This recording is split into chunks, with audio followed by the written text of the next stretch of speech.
అంశం ఏం జరగబోతోంది?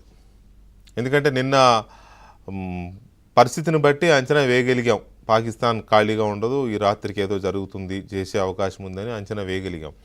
ఇప్పుడు ఏం చేసే అవకాశం ఉంది? ఎందుకంటే రాత్రి భారత అమెరికా రక్షణ కార్యదర్శి పాకిస్తాన్ అధికారులతో మాట్లాడడం, అక్కడ ప్రభుత్వంతో మాట్లాడడం, మీరు వెనక్కి తగ్గాలి అని చెప్పి ఒక వార్నింగ్ ఇవ్వడం చేశారని వార్తలు వచ్చాయి. ఒక 2 అవర్స్ షెల్లింగ్ తర్వాత అది ఆగింది. మరి ఇప్పుడు ఆగుతారా, మళ్ళీ ఏం చేస్తారు అనేది దాని మీద ఒక సస్పెన్స్ ఉంది. చాలామంది ప్రెడిక్ట్ చేస్తున్నది ఏంటంటే, మళ్ళీ చీకటి పడుతుంది కదా, ఈ పిశాచాలకి చీకటి అంటే ఇష్టం కాబట్టి ఈ పిశాచ గణాలు చీకట్లో నిద్రలేస్తాయి, మరి పిశాచ గణాలు మళ్ళీ దూసుకొస్తాయా అనే ఒక చర్చ కూడా ఉన్నది. సో ఇది ఏం జరిగే అవకాశం ఉంది అనేది పుల్లారావు గారు మళ్ళీ మీ టర్నే. నిన్న మాట్లాడే, మొన్న వరుసగా మనం మాట్లాడుతూనే ఉన్నాం, అనుకున్నదే జరుగుతోంది. Our expectations, prediction.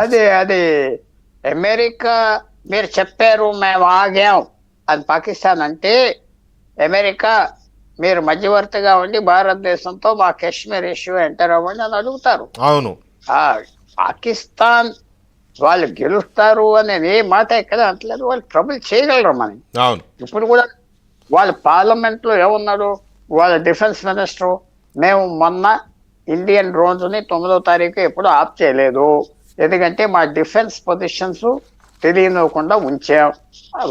వాళ్ళు కూడా ఇప్పుడు నేను చెప్పే చాలా సింపుల్ పాయింట్ ఏమిటంటే, వాళ్ళ సైన్యం కూడా 75 సంవత్సరాలు ఒక రిజిడ్గా భారతదేశం మీద ఉన్నది.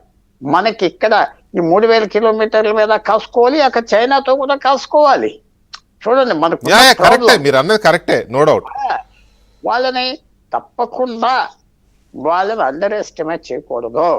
వాళ్ళు ఇన్ని సంవత్సరాలు ప్రిపేర్ అవి ఇవన్నీ స్టోర్ చేసుకుని ఉంటారు, స్ట్రాటజీస్ ఉంటాయి.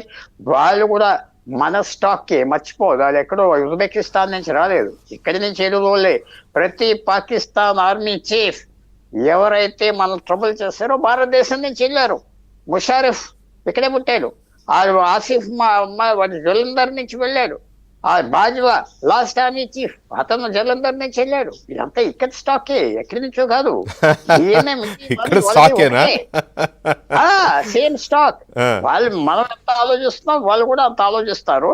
వాళ్ళని తక్కువ ఇతనికి వెళ్ళలేదు, చైనా ఉన్నది. ఇది పెంచి ఇంటర్నేషనల్ గా ఇష్యూ చేసి, మా ఇష్యూ ఉన్నది, మధ్యవర్తనం కావాలి, అదే ట్రంప్ లాంటి మాటలు అనిపించుకోవటం ఇచ్చేయటం, దానికోసం ట్రై చేస్తా. అవుతుందా అవుదా అది వేరే విషయం, తగ్గరు అని మాత్రం నేను. కానీ వాళ్ళని తక్కువ అంచనా వేయడం అనేది జరగదు, లేదు, వాళ్ళని తక్కువ అంచనా వేయట్లేదు కాబట్టే మన వాళ్ళు ఎంత సమర్థంగా ఇచ్చేయగలిగారో కూడా చూసాం కదా. మన సామర్థ్యాన్ని కూడా మనం చూసుకున్నాం కూడా. ఇది తెలిసిన తర్వాత కూడా ఒకటి రాత్రి జరిగింది అయితే కొంత సంచలనం అయింది కదా, మళ్ళీ అలాంటి అవకాశం ఏమైనా ఉందా అనేదే ఇక్కడ ఒక అంచనా. పాకిస్తాన్ మళ్ళీ అలాంటి డ్రోన్ మాట తప్పకుండా సర్ప్రైజ్ ఎలిమెంట్ మాత్రం వాళ్ళు చేస్తారు, ఏదో సర్ప్రైజ్ ఎలిమెంట్. ఓకే, అది నేను భావిస్తాను.